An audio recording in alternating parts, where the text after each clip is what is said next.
지난 목요일부터 우리 교회에 피택자 교육이 시작되었습니다. 작년 11월에 선출된 17분의 피택자들이 참가하고 있는데요. 교육에 앞서서 에피타이저 저는 그렇게 좀 표현하고 싶은데 에피타이저 격으로 12월에 독후감 과제를 내드렸습니다. 그때 읽기로 하고 또 나누어 드린 책이 오늘 설교의 제목입니다.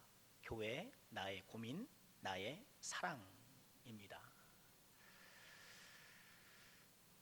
이 책은 기독교 작가 필립 얀시의 저작인데요. 1998년 미국에서 철치 Why Not Brother라는 제목으로 출간이 되었습니다. 원 제목은 교회 왜 형제인가? 좀 그 정도 번역될 것 같은데요. 2000년에 우리 한국에 소개되었고요. 그런데 원 제목도 좋긴 하지만 이 한국어판 제목이 훨씬 더 책의 내용을 잘 반영하고 있지 않나 싶습니다. 이 책에서 필립 얀시는 자신이 유년 시절과 사춘기 시절까지 무난하게 다녔던 그 교회를 왜 떠나게 되었는가, 또 어떻게 돌아오게 되었는가, 이런 개인의 순례 여정을 이야기합니다. 그는 교회를 어려서부터 다녔지만 어느 순간인가 교회 생활에 회의를 느끼게 되었고 그래서 교회를 떠났지요. 그러나 다행히 시간이 지나면서 교회를 바라보는 그의 관점이 변화되기 시작했고 특별히 이 교회의 본질을 충실하게 추구하는 라샬 스트리트 교회라는 곳을 만나게 되어서 이 교회 회의론자에서 옹호론자로 또 부경꾼에서 참여자로 본인의 표현입니다. 이렇게 변화되었다라고 고백합니다. 교회 나의 고민 나의 사랑. 이 책의 제목처럼 오늘날의 교회는 참 많은 사람들에게 고민거리가 아닌가 싶어요. 성도는 성도대로 또 불신자들은 불신자들대로 이 교회를 걱정하기 시작했습니다. 사실 교회가 그렇게 환영을 받았던 때는 많지 않지만 근래는 이런 교회를 향한 이런 비판 혹은 또 걱정, 좋게 말하면 걱정, 좀 나쁘게 말하면 비판인데 이렇게 강하게 제기될 때가 또 있었나 싶어요. 교회는 세상으로부터 늘 비판적 질문을 받아왔어요. 그렇죠? 비판적 질문을 계속 받아왔는데 가만히 관찰해 보면 교회를 비판했던 그 질문들은 대개 세 가지 범주에 속한 것으로 보여져요. 첫 번째는 교회 신앙에 대한 질문이에요. 그러니까 우리가 믿고 있는 바에 대해 비판적인 질문을 합니다. 교회가 믿는 바가 과연 진리냐? 그런 거죠. 이 과학적 발견은 진화론을 더 지지하는 듯한데 창조론? 그거 허구 아니냐? 신화 아니냐? 또 성경에 기록된 수많은 기적과 초자연적 역사들, 그 실제 역사냐 그게? 어떻게 남자를 모르는 처녀가 아이를 낳을 수 있느냐? 그러니까 우리가 믿고 있는 내용에 대해서 비판적 질문을 해요. 여기에 덧붙여 어떤 질문을 합니까? 왜 기독교만 진리냐? 왜 너희는 이렇게 독선적이냐? 이런 우리의 신앙 내용에 대한 질문은 가장 오래되고 또 지금도 계속되고 있는 질문이에요. 두 번째 비판적 질문은 그런 것이죠. 교회의 행실에 대한 질문이에요. 왜 믿는 대로 살지 않느냐? 너희들 진리를 품고 있다라면서 왜 그대로 살지 않느냐?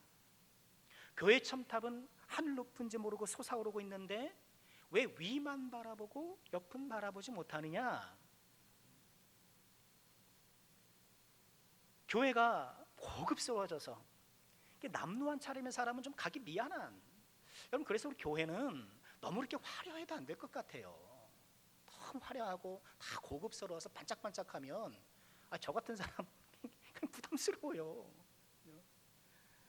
교회는 단정하고, 그죠?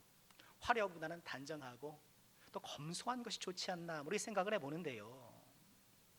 왜 교회 성장에만 몰두해서 그들만의 리그로 전락하고 마느냐, 이런 거예요. 그들만의 리그, 우리 독후감 숙지했던 어떤 집사님의 표현이에요. 교회가 그들만의 리그가 되는 거예요. 교회 안에서 서로 좋고 만다는 거예요. 왜 그렇게 사냐는 거예요. 여기에다가 목회자와 일부 성도의 그런 도덕적 일탈들, 비난의 화살이 막 빗발치죠.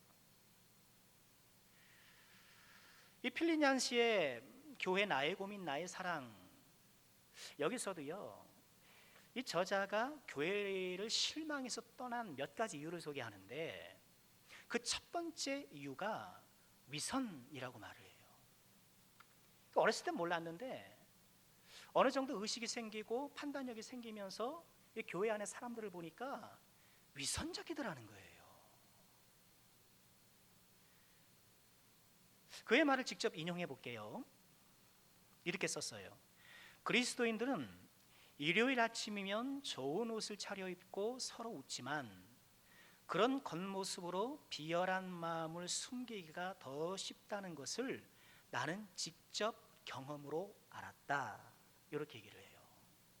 그 직접 경험한 것이 무엇인지 구체적으로 얘기를 하진 않지만, 주일날 보면 사람들이 예쁘게 차려입고 천사의 미소를 짓고 있지만 다른 면을 보면 전혀 그렇지 않으니까, 이런 이중적이고 위선적인 모습을 보니까 교회에 실망하게 된다는 거예요. 여러분, 우리 중에 저부터 시작해서 위선에 자유로울 사람은 아무도 없어요. 아무도 없어요. 위선은 우리가 좀 버려야 될 이 신앙의 악습인데, 그런데 한편 또 우리가 주의해야 될 것은 위선의 안경을 쓰는 거예요. 그건 뭐냐면요, 매사 위선으로 다 보는 거예요. 이것 또한 우리가 조심해야 돼요. 몇 차례 위선적인 경험들을 해보게 되면 그것이 내 선입견의 안경이 되어서 사람들이 다 위선적으로 보이는 거예요. 교회에서 누가 웃어도, 누가 다 이렇게 착하게 하려고 그래도 다 위선적으로 막 그렇게 보이기 시작한다니까요. 교회 안의 모든 사람들은 예외 없이 성장 과정이 있기 때문에 미성숙한 모습을 보이게 마련이에요. 그래서 어떤 부분에 있어서는 위선자처럼 보이기도 해요. 그런데 내가 위선의 안경, 이 선입견의 안경을 쓰게 되면 신앙을 잘하기가 어려워요. 교회가 즐겁지 않고 신앙생활의 맛을 잃기가 쉬운 것이죠. 근데 필리냠시 이분은 그걸 은혜롭게 잘 이겨냈더라고요. 어떻게 얘기하냐면, 위선을 교회 가니까 다 위선자인 것처럼 보였지만, 그러나 위선의 여부를 판단하실 분은 궁극적으로 하나님이 아니겠는가, 이런 생각을 하기 시작한 거예요. 그런 생각이 든 것 참 하나님의 은혜죠. 사람에 대한 판단을 하나님께 맡기고 나니 사람들을 보는 데 있어 여유가 생겼다. 그렇게 어떤 위선의 안경, 위선이 없는 것은 아닌데, 그렇게 내가 위선의 안경을 쓰고 모든 것들을 이렇게 삐뚤어지게 바라봤던 것들을 그렇게 해소했다라고 고백을 해요. 여러분, 우리들에게 위선의 요소가 있는 것이 사실이에요. 우리 인정해야 돼요. 내부자인 우리도 감지하는데 외부자들은 어떻겠냐는 거예요. 교회 사람들 저 위선자들. 교회는, 세상은 교회를 향해서 계속 질문해요. 너 위선하는 거 아니냐? 우리 행실에 대해서 자꾸 비판적으로 질문하게 되어 있어요. 그런데요, 이런 교회의 신앙과 행실에 비판적 질문을 넘어서서 이제는 교회의 존재 자체에 대해서 질문하기 시작하는 것 같아요. 교회 존재 자체에 대해서. 특히나 요즘의 대한민국은 이런 교회 존재 자체에 대한 비판적 질문이 그 어느 때보다 증폭되고 있는 것이 아닌가 싶어요. 교회가 우리 사회에 필요하냐 이거예요. 이런 교회의 신앙 내용과 또 교회의 행위에 대한 그런 실망감, 거기에 대한 비판적인 질문들, 이런 것들이 누적되다 보니까 이제는 임계점을 벗어난 거예요. 우리 사회 과연 교회가 필요한가? 이런 질문을 하기 시작한 거예요. 정치 이데올기에 함몰되어서, 안 그래도 이게 분열하는 이 사회의 분열을 더 격화시키고, 이 코로나 와중에 계속해서 계속 교회 나와요. 기어코 현장 예배를 강행하는 거 아닙니까? 기어코 현장 예배를 강행해서 대책 없는 집단, 저 이기주의자들 이해해요. 목회자로서 왜 그 마음을 이해 못합니까? 저도 염려되는 게 사실이에요. 이렇게 지금 우리가 12월 달부터 계속 온라인 예배를 했잖아요. 근데 자기 믿음이 있는 사람들은 어떻게든지 믿음을 지켜나가는데, 이제 신앙을 시작하는 사람들, 아니면 아직 자기 믿음이 충분히 확립되지 못한 분들이 예배 생활을 안 하게 되면 굉장한 위기를 겪어요. 그럼 너무너무 두려워요, 사실은. 특히 주일학교 애들 보면 떨어져 나가는 애들이 이미 있고, 작년 초에 온라인 하면서 아직 한 번도 못 보는 애들이 있어요. 이렇게 손해를 보는 것이, 목회적으로 손해보는 것이 사실이긴 하지만, 나의 예배 행위가 자칫 다른 사람의 생명을 위협할 수 있다라고 한다면 우리가 좀 자중하는 게 맞죠. 우선은 우리가 좀 조심하고 배려하는 것이 우선은 맞죠. 안 그래도 이 한국교회를 향해서 누적되어 왔던 그런 불만, 목사들의 일탈, 이런 것들이 꽉 차다 보니까 교회의 피로감을 느끼는 것 같아요. 세상 사람들이 교회 하면 절레절레 흔드는 것 같아요. 세상의 교회를 견뎌주고 있는 것이 아닌가, 세상 교회를 참아주고 있는 것이 아닌가. 교회 하면 헛웃음 치지 않나요? 여러분 주변 사람들 어떠세요?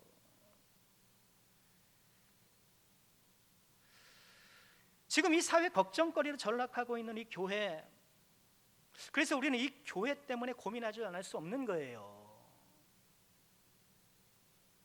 연초부터 이 교회 고민거리를 늘어놓는 거, 아이고 목사님 우리 지금 코로나 때문에 먹고 살기도 힘들고 경제적으로 어렵고 그런데, 아휴 제가 먹고 사는 거 고민도 이만저만이 아닙니다. 교회 고민은 좀 나중에 하시죠 목사님. 그럭저럭 돌아가는 것 같은데 좀 우리에게 좀 말씀으로 좀 용기 주시고 위로 주시고 좀 따뜻한 말씀해 주시면 안 됩니까? 이렇게 말씀하신 분이 있을지 모르겠어요.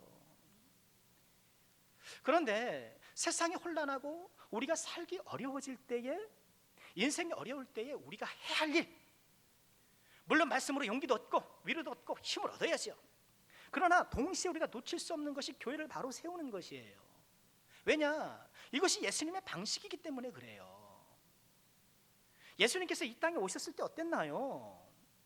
예수님께서 이 땅에, 특히 유대 땅에 오셨을 때 그 상황이 어땠는가? 수백 년째 식민사회, 수백 년째 외세가 다스리는 그런 사회였어요. 백성들은 다 가난했어요. 남자들만 5천 명이 모였던 그 들판에서 먹을 것 갖고 있는 것은 꼬마 아이 하나뿐이었어요. 이게 얼마나 이게 참 웃기는 상황입니까? 다 가난해요.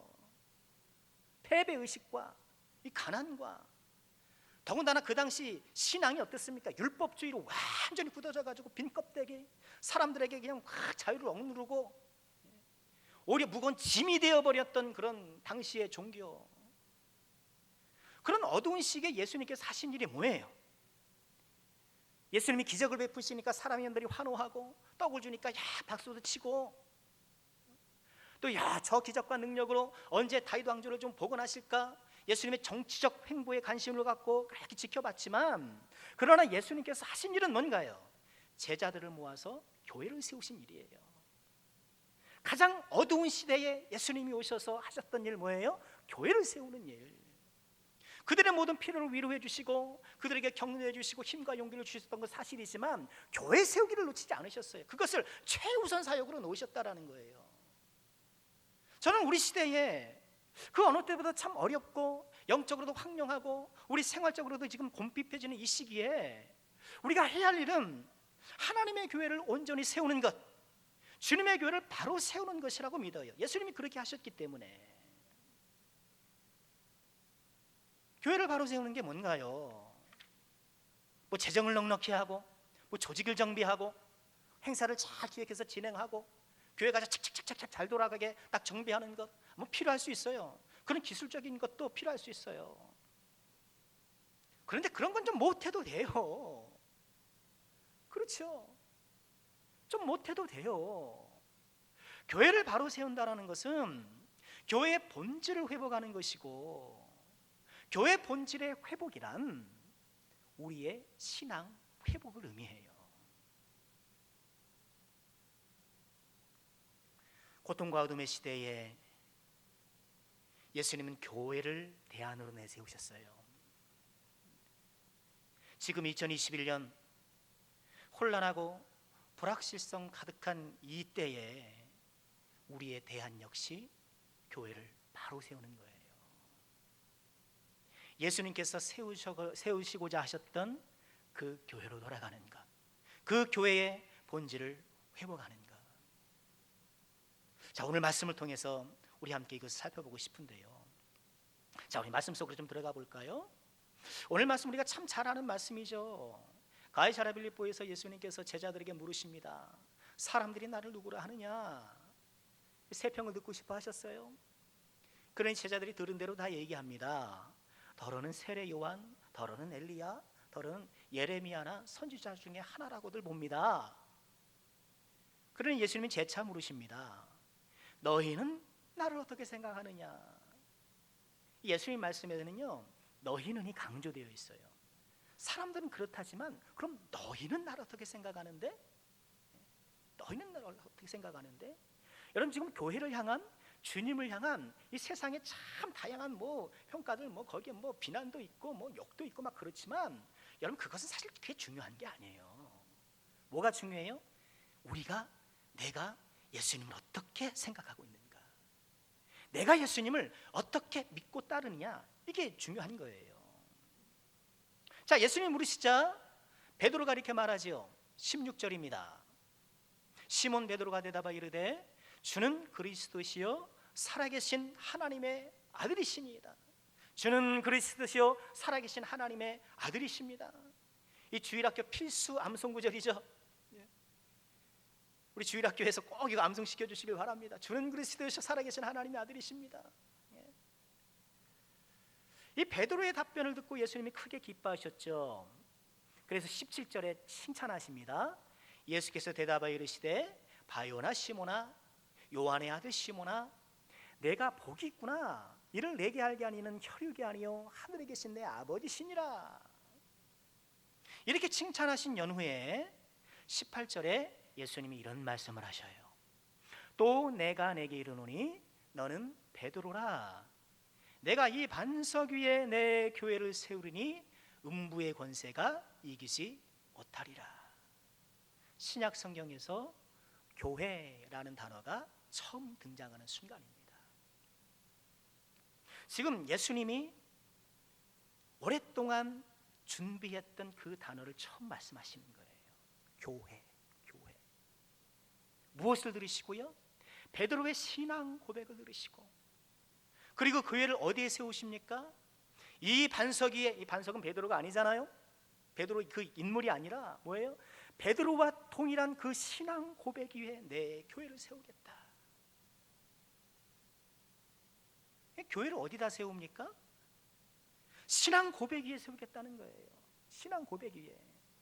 그렇기 때문에 여러분, 우리가 교회를 회복한다, 교회를 다시 세운다 할 때는 뭐예요? 주님께서 이 교회를 세우셨던 이 신앙 고백의 터를 다시 잘 갈고 닦아야 하는 거예요. 이것이 교회를 회복하는 것이고 교회를 세우는 거예요. 건물을 세우려면 기초를 튼튼히 해야 되는 것처럼, 여러분, 교회를 새롭게 세우기 위해서는 우리 믿음의 기초, 우리의 신앙 고백을 새롭게 해야 되는 거예요. 자, 그럼 우리가 새롭게 갈고 닦아야 될 교회의 기초, 그 신앙 고백은 무엇일까요? 베드로의 신앙 고백에서 세 가지를 같이 한번 생각해 보겠습니다. 첫째, 교회의 기초는 예수님이 주라는 거예요. 예수님이 주인이라는 것, 주인이라는 것. 교회의 본질을 회복하기 위해서 우리가 갈고 닦아야 될 믿음의 기초는 예수님이 주인이라는 거예요. 예수님 나의 주인. 우린 예수님을 흔히 구주라고 얘기하잖아요. 구주 예수, 구주. 이 구주가 뭔가요? 구원자와 주인을 합쳐 부르는 말이에요. 그러니까 구주라고 할 때는 예수님은 구원자요 주인이십니다, 이렇게 우리가 고백하는 거예요. 그런데 어떤가요? 예수님이 우리의 구원자라는 것에는 쌍손 들고 환영하지만 너무 감사합니다, 구원이 좀 고맙습니다.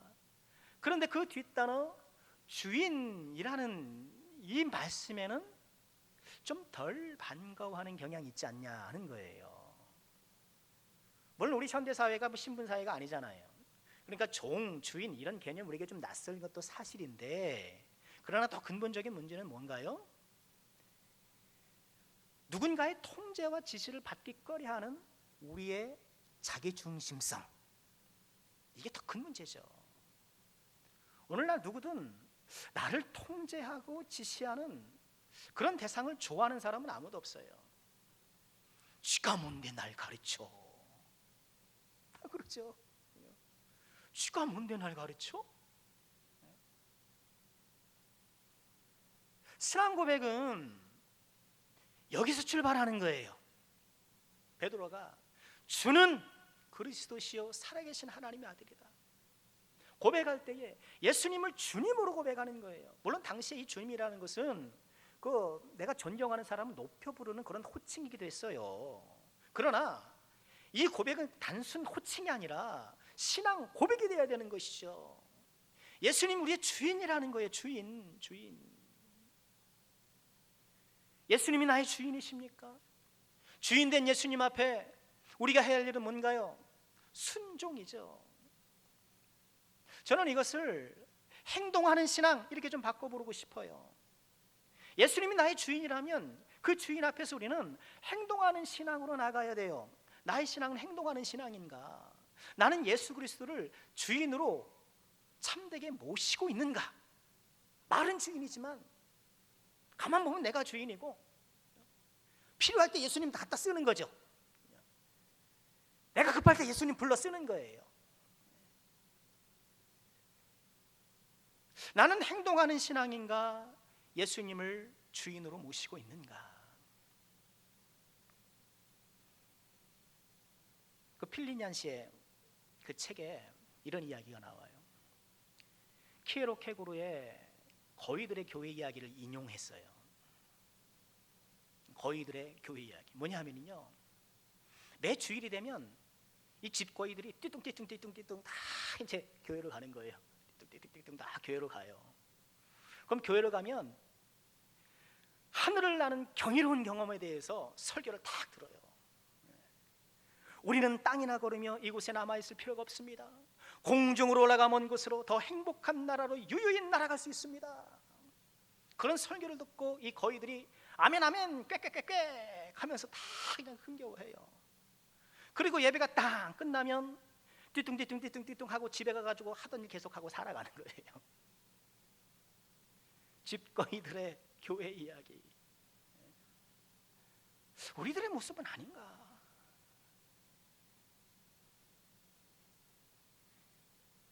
왜 교회가 사회의 지탄을 받는가?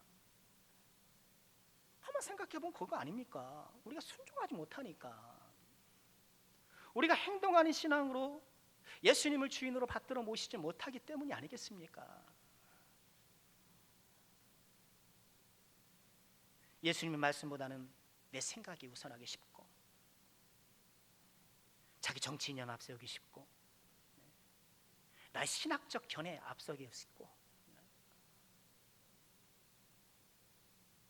우리 개인도 마찬가지죠. 내 경험과 지식, 이 세상이 돌아가는 그 방식, 세상은 이렇게 돌아가는 거야. 이런 분야의 일은 목사님 이렇게 돌아가는 겁니다. 다 나름의 방식이 있어요. 믿음으로 합니다. 뭐 어떻게 좀 합니다. 이런 믿음의 적용이 통하지 않아요. 목사님 이건 이렇게 하는 겁니다. 그 영역에 그 세상 방식이 있어요. 견고하게 뿌리를 내리고 자리 잡고 있어서 말씀이 뭐 들어갈 틈이 없어요.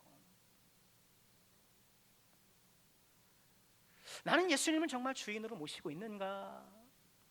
누가복음 12장 36절에 예수님이 이런 말씀을 하셨어요. 너희는 마치 그 주인이 혼인집에서 돌아와 문을 두드리면 곧 열어주려고 기다리는 사람과 같이 되어라. 혼인집 저녁에 시작합니다. 유대 혼인은 저녁 늦게 시작해요. 해질 때 시작해가지고, 그럼 연애가 뭐 늦어질 것 아닙니까? 뭐 놀고 이러다 뭐 자정 넘기기가 십상이겠죠. 그런데 어떻게 하고 있으라고요? 주인이 혼인집에서 돌아와서 문을 두드리면 곧 열어주려고 기다리는 사람처럼 되라는 거예요. 이 말씀은 깨어 준비하라는 말씀으로 주신 말씀인데, 동시에 어떤 말씀이에요? 언제든지 문 열어줄 준비가 되어 있다라는 거예요. 5분 대기조예요. 5분 대기조. 언제든지 문 열어줄 준비가 되어 있다라는 것 아닙니까? 12시에 오든 1시에 오든 2시에 오든 주님이 두드리면 문을 열어주는 거예요. 언제 그 주님께서 우리의 말씀으로 우리의 마음을 두드리실 때에 이렇게 해야 되지 않겠니? 이건 좀 요렇게 해야 되지 않겠니? 우리의 마음을 두드릴 때 예 하면서 마음의 문을 열고 따를 준비가 되어 있는가? 교회의 본질을 회복하는 신앙 고백의 터전은 예수는 주, 예수는 주, 예수님이 주인이라는 것.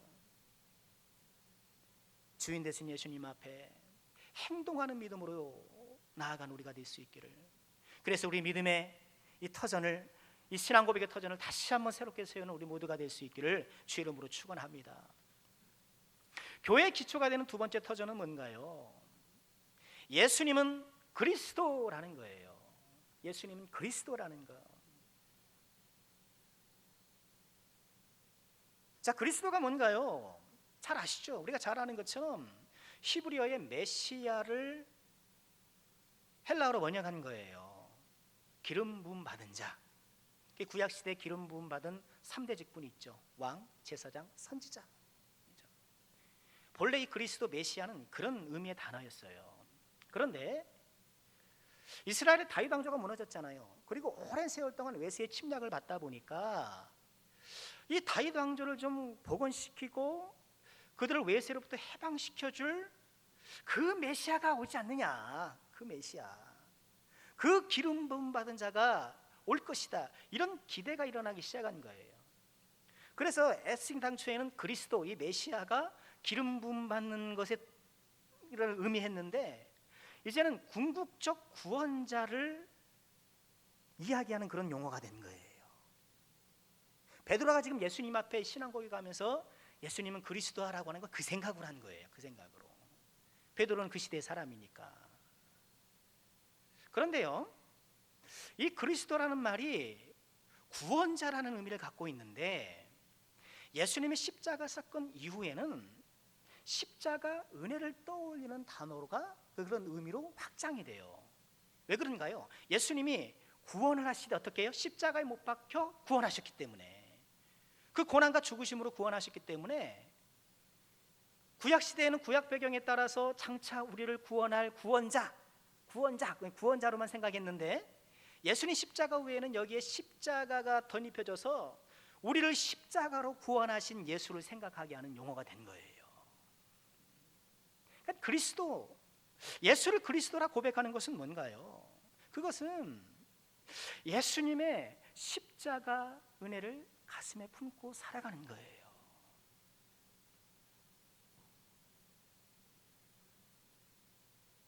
예수님께서 베드로의 신앙을 들으셨잖아요. 그리고 이어지는, 우리가 읽지 않았습니다만 21절에 보면, 이때로부터 예수 그리스도께서 자기가 예루살렘에 올라가 장로들과 대제사장들과 서기관들에게 많은 고난을 받고 죽임을 당하고 제3일에 살아나야 할 것을 제자들에게 비로소 나타내셨다, 이렇게 말씀을 하셔요. 베드로의 고백을 받았어요.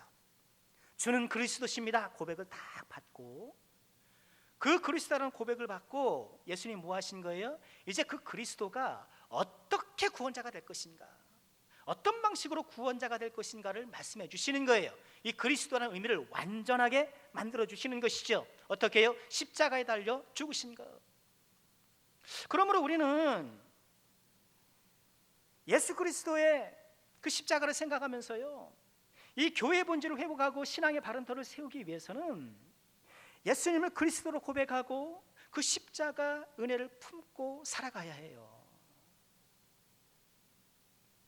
역시 이어지는 24절에 그렇게 말씀을 하시죠. 예수께서 제자들에게 이르시되 누구든지 나를 따르려거든 자기를 부인하고 자기 십자가를 지고 나를 따라라, 이렇게 말씀을 하셔요. 이게 괜히 하는 말씀이 아니시잖아요. 신앙 고백을 받고 그 신앙 고백을 한 자에게 지금 무엇을 요청하셔요? 십자가를 지고 따라오라. 십자가가 뭔가요? 나의 사명입니다. 내가 희생하는 겁니다. 내가 감당해야 될 어떤 사람이 십자가일 수 있어요. 그렇죠? 십자가는 다양하게 적용돼요. 그러나 그것이 어떻게 적용되든 간에 십자가 은혜를 가슴에 품지 않으면 지을 수 없는 거예요. 십자가 은혜를, 예수를 그리스도로 고백하는 이 십자가 은혜를 가슴에 품지 않으면 할 수가 없는 거예요. 우리 교회가 세상의 걱정거리, 지탄의 대상으로 전락하게 된 이유가 뭔가요? 우리가 십자가 은혜를 열어봐서가 아닐까요? 그저 십자가 앞에 나아가 나 같은 죄인 살리신 그 은혜 놀라와 그저 송구하고 감사하고, 그래서 은혜의 빚진 자가 되어서 살아가야 하는데 마치 내가 구원을 획득한 마냥 뭐 이렇게 당당해요. 우리가 채권자로 살아가는 거예요. 하나님 앞에 거룩한 채무자가 되어야 되는데 채권자가 되는 것 아닙니까? 하나님 내놓으라고, 하나님 좀 도와달라고. 십자가를 가슴에 품고 은혜의 빚진 자로 거룩한 채무자로 살아갈 때 십자가 은혜를 가슴에 품은 자가 어떻게 그렇게 교만하게 말할 수 있고, 십자가 가슴에 품고 있는 사람이 어떻게 그렇게 분노할 수 있고, 어떻게 그렇게 악행을 할 수가 있겠는가? 교회를 올바로 세우는 믿음의 터는 십자가예요. 우리 모두가 십자가 은혜의 빚진 자라는 것을 꼭 기억하시고, 거룩한 채무자라는 것을 우리가 꼭 기억하시고, 십자가 은혜를 가슴에 품고 2021년 시작하는 우리 모두가 꼭 될 수 있기를 주의 이름으로 축원합니다. 자, 마지막으로 교회 기초, 교회의 본질을 회복하는 세 번째 신앙의 터는 뭘까요? 예수님이 하나님의 아들이라는 거예요. 주는 그리스도시요 살아계신 하나님의 아들입니다. 예수님이 하나님의 아들이라는 건 뭔가요? 예수님이 하나님이시라는 거예요. 사람의 아들이 사람인 것처럼 하나님의 아들은 뭐예요? 하나님이신 거예요. 예수님 하나님으로 고백하는 거예요. 그래서 하나님께 올려야 될 그 합당한 경의를 예수님께 올려드려야 된다. 예수님과 하나님은 하나라라는 것을 고백하는 것인데, 여러분, 그럼 예수님은 하나님의 아들이라는 이 신앙 고백은 우리에게 어떤 믿음의 자세를 요구할까요?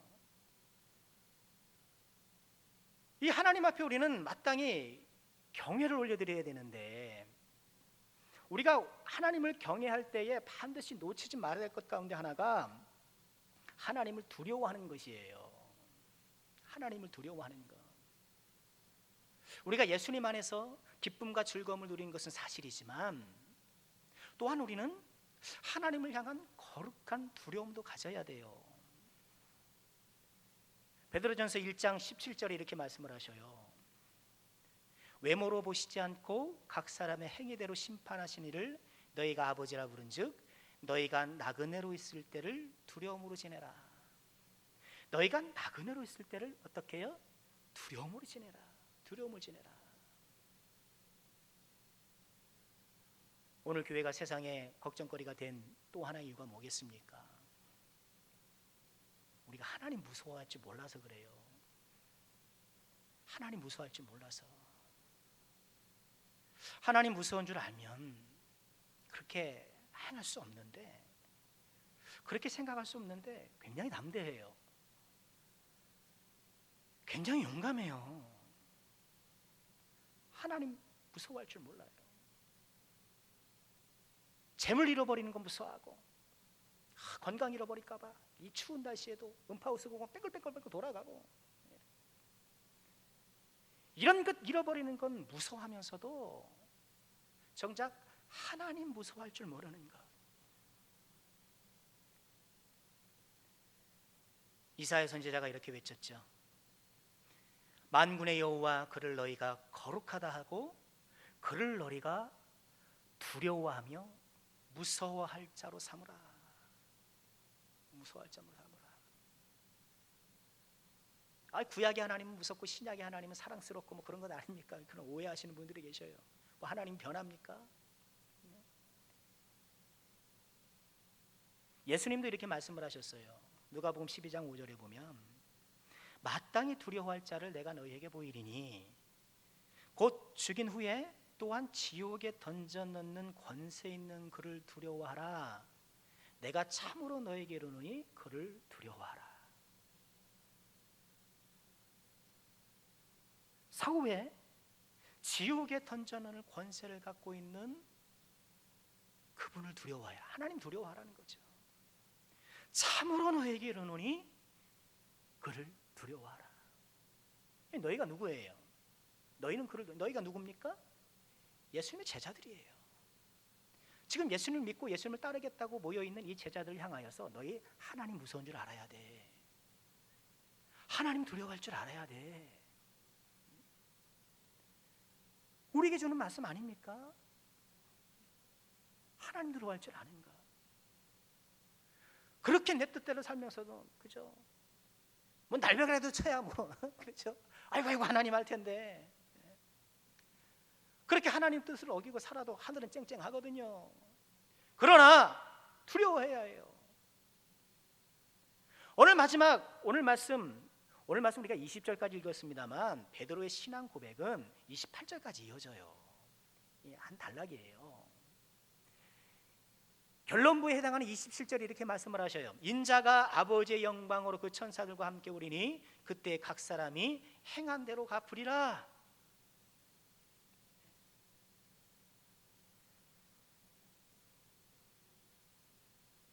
예수님이 영광 가운데 천사들과 함께 다시 오실 때에 각 사람 행한 대로 갚는다는 거예요. 두려워해야죠. 두려워해야죠.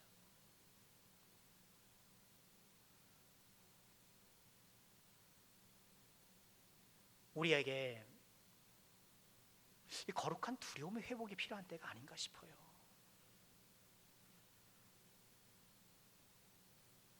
그런 일탈들을 보면, 그렇죠? 어떻게 그렇게 담대한가 싶죠. 어떻게 그렇게 담대한가.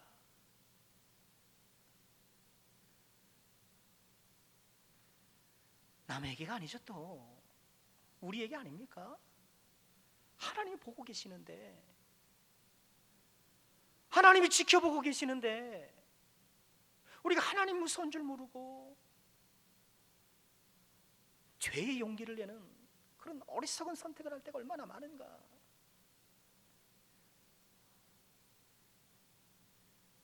높은 곳에 올라가면 떨어질까 하는 그 두려움이 우리를 안전하게 해줘요. 하나님에 대한 건강한 두려움이 우리를 지켜주는 좋은 힘이 돼요. 하나님 두려워할 줄 아는 우리가 됩시다. 말씀을 마치겠습니다. 예수님이 이 세상에 33년 동안 계셨죠. 놀라운 기적, 또 주옥 같은 말씀으로 하나님 나라를 선포하셨습니다. 또 십자가의 죽음으로 우리를 구원해 주셨죠.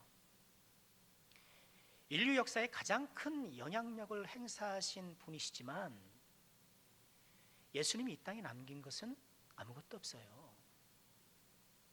요즘 보면 뭐 유명인 생가복원 하지 않습니까? 곳곳에 가면 유명인 생가복원 막 해서 예수님의 생가 들어보셨어요? 큰 적도 없어요. 그 흔한 유품 하나 남기신 것이 없어요. 예수님이 쓰던 숟가락 그죠? 없어요. 책 한 권 쓰신 적이 없으세요. 무덤도 남기지 않으셨죠. 예수님이 33년에 이 땅에 거하시면서 아무것도 남기지 않았는데 유일하게 남긴 한 가지가 있어요. 예수님의 사람들이에요. 교회를 남겨놓으셨어요. 베드로와 같은 신앙 고백 위에 그 교회를 세우셨어요. 교회는 소중한 거예요.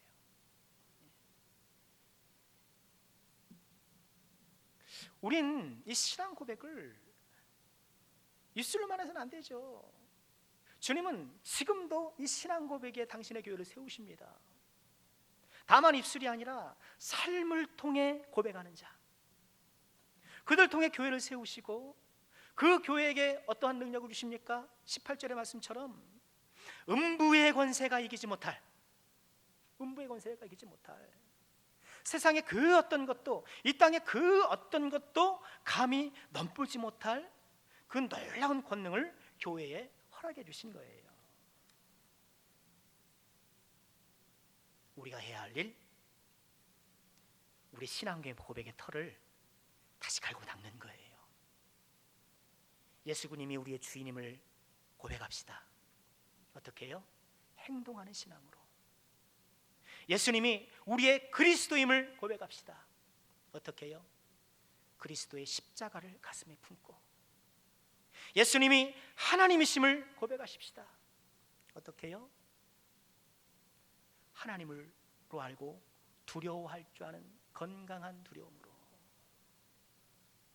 이처럼 우리의 신앙 고백을 다시 한번 세원학음을 통하여서 우리의 교회의 본질이 회복되어지는, 그래서 지금 혼란하고 어둡고 돌아다방하고 힘들어하는 이 시대에 교회가 소망을 주고 빛을 주는 이 놀라운 사명을 감당하는 우리 남성교회가 꼭 되었으면 좋겠습니다. 이 귀한 은혜가 모든 주의 종들에게 늘 함께하기를 주의 이름으로 축원합니다.